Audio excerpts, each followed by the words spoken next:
சரஸ்வதி தேவியை வைத்துக் கொண்டு தான் பிரம்மா அஸ்வமேத யாகம் செய்ய வேண்டும். அந்த சரஸ்வதி தேவி வரமாட்டேன்னுட்டா. ஏதோ ஒரு for reasons known only to her, she said I am not going to கம்னுட்டா. பிரம்மா வந்து என்ன பண்ணிருக்கணும், okay I will wait till Saraswati comes. அவர் ரொம்ப சாமர்த்தியமா என்ன, சாவித்திரியை வச்சு நான் யாகம் பண்றேன் அப்படின்னு விட்டார். அப்படி பண்ணும்போது நேர போய் சரஸ்வதி கிட்ட சொல்ல, சரஸ்வதிக்கு கோபம் வர, சரஸ்வதி டிபார்ட்மெண்ட் ஆஃப் எஜுகேஷன், அவளுக்கே இப்படிலாம் கோபம் வந்தா எப்படின்னா வந்துடுத்து, எதேச்சியா அவளுக்கு வந்துடுத்து.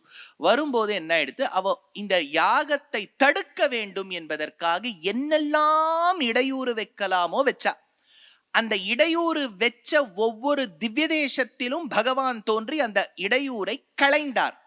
அதுதான் நம்ம பார்க்கக்கூடிய அடுத்த 4 திவ்ய தேசங்கள். இப்ப என்னெல்லாம் ஆப்ஸ்டிக்கல், இப்ப நீங்க ஒரு ஆப்ஸ்டிக்கல் வச்சுக்கோ, ஆப்ஸ்டிக்கல் 1, ஆப்ஸ்டிக்கல் 2, ஆப்ஸ்டிக்கல் 3, ஆப்ஸ்டிக்கல் 4, இந்த 4 தடைகளை மீறி பெருமாள் தோன்றினார். அதுதான் சின்ன காஞ்சிபுரம்னு பேர். காஞ்சிபுரத்துக்காராளுக்கு தெரியும், காஞ்சிபுரத்தை 2-3 விதமாக பிடிக்கலாம். ஒன்று வைதிக காஞ்சி, பௌத்த காஞ்சி, ஜீன காஞ்சின்னு பிரிக்கலாம்.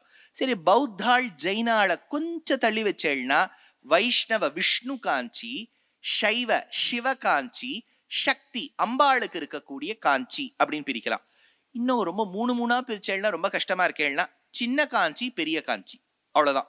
சின்ன காஞ்சிபுரம், பெரிய காஞ்சிபுரம்னு பிரிக்கலாம். இப்ப இந்த நான் சொல்லக்கூடிய மேல வரக்கூடிய 4 திவ்ய தேசங்கள் ஏற்கனவே சொன்ன வரதராஜ பெருமாள்ல சின்ன காஞ்சிபுரம். இந்த 1+4 ஆன உடனே சேஷம் என்ன இருக்கோ அதெல்லாம் பெரிய காஞ்சிபுரம். அதை ஞாபகம் வச்சுக்கோங்க, அப்படி பிரிச்சுக்கோங்க. இப்போ அஷ்டபுஜகரம்ங்கிற பெருமாள் ரொம்ப ஒசத்தியான பெருமாள். என்ன இடையூறு பிறப்பித்தாள்? இந்த இடையூறு பிறப்பிக்கும் போது பல தேவிகளை ஏவிவிட அந்த தேவிகள் எல்லோரும் வந்து யாகத்தை தடுக்க வேண்டும் என்று நினைக்க பகவான் 8 கைகளிலும் ஆயுதம் ஏந்தியபடியே காட்சி கொடுத்தார். 108 திவ்யதேசங்கள்ல 8 கையோட இருக்கக்கூடிய மூலமூர்த்தி இந்த ஒரு திவ்யதேசத்துல மட்டும்தான். வேற இடங்கள்ல 2 கை 4 கை பார்த்திருக்கோம். இவர் 8 கையோட இருக்கார். 8 கரங்களோடு கூடிய அஷ்டபுஜகரம். இப்ப இதோட சேர்த்து இன்னொரு விஷயமும் சொல்லிடுறேன். சுவாமி ரொம்ப இன்ஃபர்மேஷன் கொடுத்தா நாங்க குழம்பி போயிடுவோம். கொடுக்கட்டுமா வேண்டாமா? கொடுத்துடுறேன். அப்புறம் நீங்க கஷ்டமா இருந்தா மறந்துடுங்க, அதுல ஒன்றும் கவலைப்படாதீங்க. இப்ப என்னன்னா, இந்த அஷ்டபுஜகரம்ங்கிற க்ஷேத்திரத்துல பெருமாள் 8 கையோட இருக்காரா? பாயிண்ட் 1 ஞாபகம் வச்சுங்க.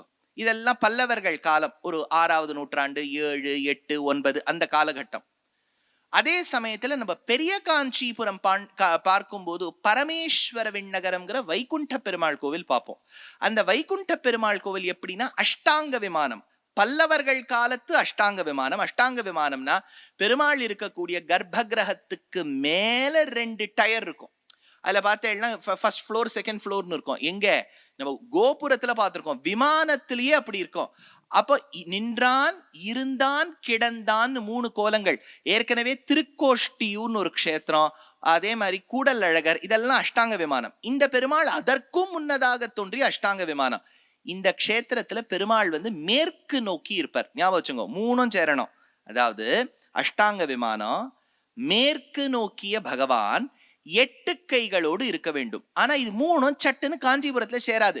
அஷ்டாங்க விமானம் வைகுண்ட பெருமாள் கோவில்ல இருக்கு. அதே சமயத்துல பெருமாள் மேற்கு நோக்கி இருக்கார். ஆனா 8 கையோட இருக்கக்கூடிய பெருமாள் இன்னொரு திவ்யதேசம் அஷ்டபுஜகரம். நான் சொல்றது புரிஞ்சுதோ? இது 3த்தையும் ஒன்னா சேர்த்தேன்னா அதுதான் அங்கோர் வாட். இந்த கம்போடியா இருக்கு இல்லையா, கம்போடியால பெருமாள் இருப்பது அஷ்டபுஜகரம், 8 கையோட இருக்கார் பெருமாள். மேற்கு நோக்கிய திருமுக மண்டலம், அஷ்டாங்க விமானம்.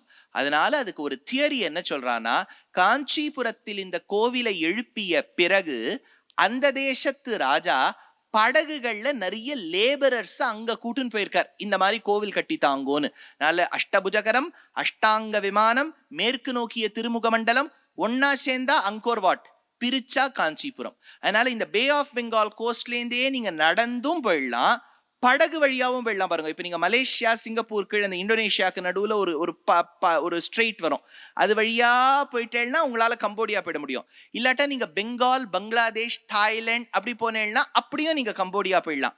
அப்படி மன்னர்கள் போயிருக்க வேண்டும். அஷ்டபுஜகரம் பெருமாளுக்கு ஆதிகேசவ பெருமாள்னு பேரு. சக்கரம், வாள், அதே சமயத்துல தாமரை, அம்பு, வில், சங்கம், கட்கம். அதே கட்கம் எடுத்து அதுக்கு கவச்சமாக இருக்கக்கூடிய கேடயம், அதுக்கு கீழே இருக்கக்கூடிய கதை, 8 கைகளோடு பகவான் காட்சி கொடுக்கக்கூடிய இடம். மகாசங்கன் என்கின்றவன் இந்த இடத்துல ஒரு தவம் மேற்கொண்டான். அந்த மகரிஷி தவம் மேற்கொள்ளும் போது இந்திரன் ஒரு பேர் ஆஃப் எலிஃபென்ட்ஸ் வருது. அந்த இவரோட தபத்தை கலைக்க வேண்டும் என்பதற்காக இந்திரன் ஒரு ஆண் யானை பெண் யானையை அனுப்ப, அந்த ஆண் யானை பெண் யானை குடும்ப ரீதியில் இருக்கக்கூடிய லீலைகளில் தங்கள் மேற்கொள்ளை காண்பிக்க, அப்போது இந்த ரிஷியானவர் அந்த ஆணையை பார்த்து கொஞ்சம் மோகிக்க இவரும் ஆணையாக பிறந்தார். அந்த ஆணையாக பிறந்து பகவானுக்கு ஆதிகேசவ பெருமாளுக்கு புஷ்பங்களை சமர்ப்பிக்கலாம் நினைக்கும் போது முதல்ல பிடிச்சிடுத்து. இனிமேலும் கஜேந்திர மோட்சம். இதுக்கு முன்னாடி அவர் வேற ஏதோ ரிஷி. அப்புறம் கஜேந்திர மோட்சம் நடந்துடுத்து. பெருமாள் இங்க அஷ்டபுஜகரனாக ஆவிர் பவித்து அந்த ஆணையை சம்ரட்சித்தார். இதுவும் கஜேந்திர மோக்ஷம் தான். ஆனா இது கஜேந்திர மோக்ஷம் 2.0. 1.0 இந்திரத்யும்னே பாண்டிய கண்டாதிராஜா ஸ்வத்பக்தாத்மா சந்தனாத்ரௌ கதாச்சித் த்வத்சேவாயாம் மக்னதீஹி ஆலுலோகே நைவாகஸ்தியம் பிராப்தமாதித்ய காமம். பட்டதிரில் நாராயணியத்தில் எடுக்கிறார். இந்திரத்யும்னன்கிற பாண்டியராஜா எப்படி ஆணையாக மாறி பகவான் சம்ரட்சித்தார், அது கஜேந்திர மோக்ஷம் 1.0. இன்னைக்கும் நீங்க தாமிரபரணி ஆத்தங்கரைக்கு போனேன்னா ஒரு அபிமான ஸ்தலம் உண்டு. திவ்யதேசம் இல்ல, அத்தானல்லூர்னு பேர். அந்த அத்தானல்லூர் கஷேத்திரத்துல கஜேந்திர மோட்சம் நடந்ததாக சொல்லுவார்கள். அது ஒன்று. இந்த கஜேந்திர மோட்சம் காஞ்சிபுரத்துல இன்னொரு ரிஷிக்காக நடந்திருக்கு. நிறைய ரிஷிகள் யானையா மாறி இருக்கா. நிறைய யானையை முதல்ல கடிச்சிருக்கு. அது ஒரு சம்பவம் கடிக்கும் போது ஒரு கஜேந்திர மோட்சம் நடந்திருக்கு. தேசிகன் எடுத்தார். கஜேந்திர ரக்ஷா த்வரிதம் பவந்தம் கிராஹ்யைரிவாகம் விஷயை விகிருஷ்ட அபார விஜான தயானுபாவம் ஆப்தம் சதாம் அஷ்டபுஜம் பிரபத்யே. 8 கைகளோடு கூடிய பகவானே உனக்கு நமஸ்காரம்னர். இன்னொரு ஸ்லோகம் எடுக்கிறார். அபீதி ஹேதோர் அனுவர்த்தனீயம் நாத த்வதன்யம் ந விபாவயாமி பயம் குதஸ்யாத் த்வைசானு கம்பே ரக்ஷா குதஸ்யாத் த்வை ஜாதரோஷே. அதாவது பயஹா குதஸ்யாத் த்வை சானு கம்பே. பெருமாள் அனுகிரகம் பண்ணணும் நினைச்சுட்டா நமக்கு பயஹா குதஸ்யாத், நம்ம பயப்படவே வேண்டாம். அவர் மட்டும் கோபிக்க வேண்டும் என்று நினைத்தார், நம்ம இன்னொருத்தர்கிட்ட போய் பிரயோஜனப்படாதுன்னு தேசிகன். ரக்ஷா குதஸ்யா த்வை ஜாதரோஷே.